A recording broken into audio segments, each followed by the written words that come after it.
नमस्कार साथियों, स्वागत है आपका हमारे YouTube चैनल में। आप छत्तीसगढ़ के किस जगह से हमारे समाचार सुन रहे हैं, कृपया कमेंट बॉक्स में लिखकर हमें ज़रूर बताएं। रायपुर से प्रस्तुत है छत्तीसगढ़ के प्रादेशिक समाचार। समाचारों के साथ मैं रजनी शुक्ला। पहले मुख्य समाचार। मुख्यमंत्री ने विभिन्न योजनाओं के तहत किसानों, भूमिहीन कृषि मजदूरों, पशुपालकों और समूह से जुड़ी महिलाओं के बैंक खातों में 1800 करोड़ रुपए से अधिक की राशि ट्रांसफर की। राज्य में महुआ फूल संग्रहण की अवधि 31 मई तक बढ़ाई गई। बीजापुर जिले में माओवादियों द्वारा किए गए आईईडी विस्फोट में छत्तीसगढ़ सशस्त्र बल का एक जवान गंभीर रूप से घायल। और अगले 24 घंटों के दौरान प्रदेश में 1-2 स्थानों पर हल्की वर्षा होने अथवा गरज चमक के साथ छींटे पड़ने की संभावना। अब समाचार विस्तार से। मुख्यमंत्री भूपेश बघेल ने कल रायपुर में आयोजित एक कार्यक्रम में विभिन्न योजनाओं के तहत राज्य के 26,68,000 से अधिक किसानों, भूमिहीन कृषि मजदूरों, पशुपालकों और समूह से जुड़ी महिलाओं के बैंक खातों में 1800 करोड़ रुपए से अधिक की राशि ट्रांसफर की। इस मौके पर मुख्यमंत्री ने कहा कि राजीव गांधी किसान न्याय योजना का विस्तार करते हुए इसमें खरीफ की प्रमुख फसलों, उद्यानिकी फसलों और कोदो, कुटकी, रागी सहित वृक्षारोपण करने वाले कृषकों को शामिल किया गया है। मुख्यमंत्री ने कहा कि योजना के तहत इस वर्ष प्रथम किस्त के रूप में करीब 1720 करोड़ रुपए की सब्सिडी दी गई है। इस साल राज्य के किसानों को लगभग 6900 करोड़ रुपए की इनपुट सब्सिडी दी जाएगी। राज्य में महुआ फूल संग्रहण की अवधि 31 मई तक बढ़ा दी गई है। मुख्यमंत्री भूपेश बघेल ने बीजापुर वनमंडल के आवापल्ली में भेंट मुलाकात कार्यक्रम के दौरान यह घोषणा की। ग्रामीणों ने मुख्यमंत्री को बताया कि इस साल महुआ फूल का उत्पादन अधिक मात्रा में हुआ है, जिसे देखते हुए ग्रामीणों ने मुख्यमंत्री से संग्रहण की अवधि को बढ़ाने का आग्रह किया। मुख्यमंत्री के निर्देश पर अमल करते हुए राज्य लघु वनोपज संघ ने महुआ फूल संग्रहण अवधि को 31 मई तक बढ़ा दी है।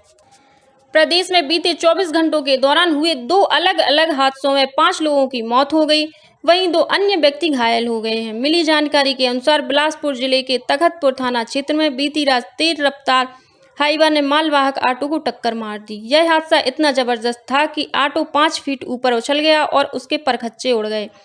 इस हादसे में 3 लोगों की मौके पर ही मौत हो गई, वहीं एक अन्य व्यक्ति ने अस्पताल ले जाते समय दम तोड़ दिया।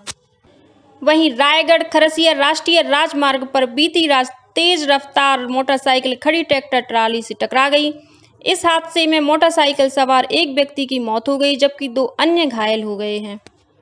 राज्यपाल अनुसुईया उइके कल रायपुर में एक समाचार पत्र समूह द्वारा आयोजित शिक्षा सम्मान समारोह में शामिल हुई।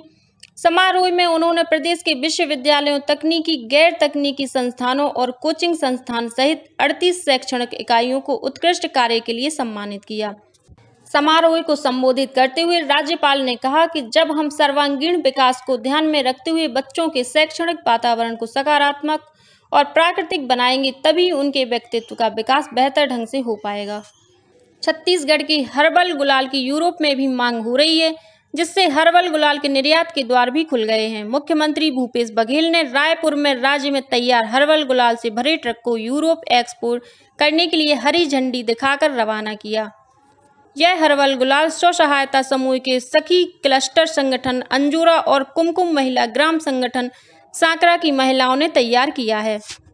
यूरोप एक्सपोर्ट किए जा रहे 23,000 किलो हर्बल गुलाल की कीमत करीब 42 लाख रुपए है। इनमें से सांकरा संगठन की महिलाओं ने करीब 34 लाख रुपए कीमत का गुलाल इटली भेजा है। जिला पंचायत के मुख्य कार्यपालन अधिकारी अश्वनी देवांगन ने बताया कि गुलाल बनाने के लिए सांकरा की महिलाओं को रोजाना 200 रुपए मानदेय मिल रहा है। इटली भेजे गए गुलाल के लाभांश के रूप में लगभग 1.5 लाख रुपए की राशि इस समूह की 58 महिलाओं को दी गई है। मुख्यमंत्री भूपेश बघेल ने रायपुर के ऐतिहासिक गोल बाजार में निर्माण शुल्क और विकास शुल्क माफ करने की घोषणा की है। इस घोषणा से गोल बाजार में व्यापार करने वाले लगभग 1000 व्यापारियों को लाभ मिलेगा। यहाँ के व्यापारी काफी दिनों से विकास और निर्माण शुल्क का विरोध कर रहे थे। इस संबंध में उन्होंने मुख्यमंत्री से भी मुलाकात की थी।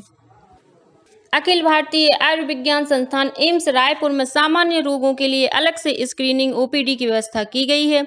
इसके बाद हल्के लक्षणों वाले रोगियों का इलाज इस ओपीडी में हो सकेगा। यह ओपीडी सुबह 8 बजे से दोपहर 12 बजे तक खुली रहेगी। एम्स के निदेशक डॉक्टर नितिन एम नागरकर ने बताया कि नई व्यवस्था से नियमित ओपीडी पर रोगियों का भार कम हो सकेगा। यह प्रक्रिया बुधवार से शुरू हो गई है। नाइजीरिया, तंजानिया, युगांडा सहित 7 देशों में धान की नई उन्नत प्रजातियों के विकास में रायपुर स्थित इंदिरा गांधी कृषि विश्वविद्यालय तकनीकी मार्गदर्शन और सहयोग प्रदान करेगा। इस संबंध में consultative group of international agriculture research और इंदिरा गांधी कृषि विश्वविद्यालय के बीच एक MOU हुआ है। विश्वविद्यालय के कुलपति डॉक्टर गिरीश चंदेल ने बताया कि इस परियोजना से छत्तीसगढ़ के किसानों को भी काफी लाभ मिलेगा। परियोजना के तहत इंदिरा गांधी कृषि विश्वविद्यालय में अनुसंधान अधोसंरचना विकास के लिए CGAIR द्वारा 1 करोड़ रुपए की अतिरिक्त राशि भी उपलब्ध कराई जाएगी।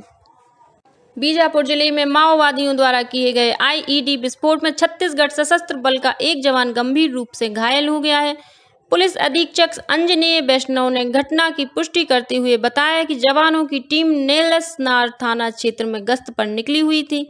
इसी दौरान पांडे मुर्गा और बांगोली के बीच एक जवान IED विस्फोट की चपेट में आ गया।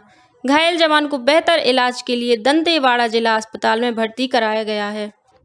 जनसंपर्क विभाग द्वारा कल से रायपुर के साइंस कॉलेज ऑडिटोरियम में राज्य स्तरीय विकास प्रदर्शनी शुरू की गई है।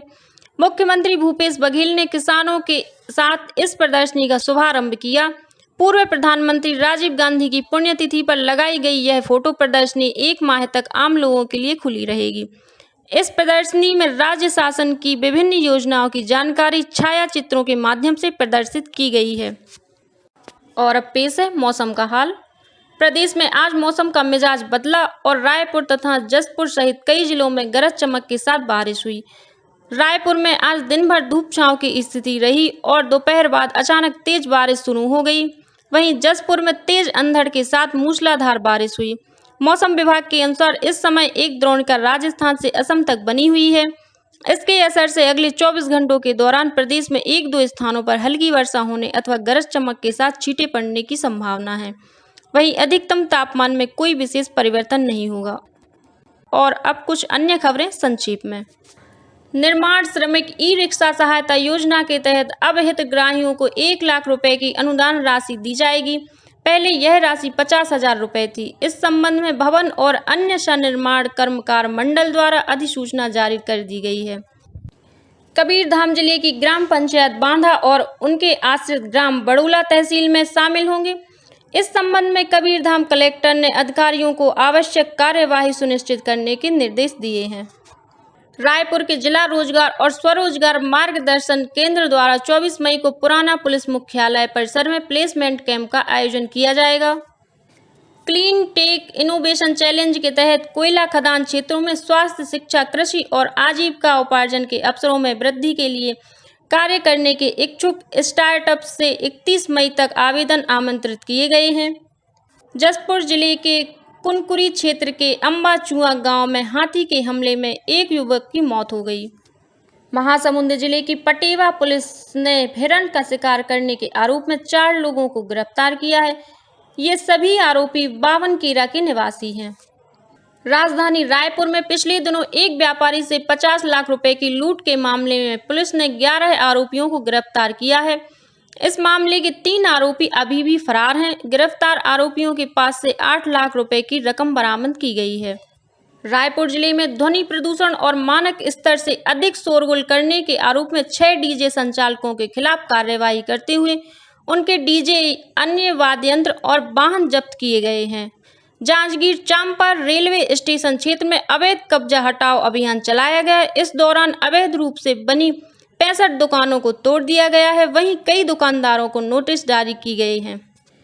और रायपुर जिले के उल्ला क्षेत्र में पुलिस ने गांजा तस्करी के आरोप में 3 लोगों को गिरफ्तार किया है। इनके पास से करीब 5 लाख रुपए कीमत का गांजा जब्त किया गया है।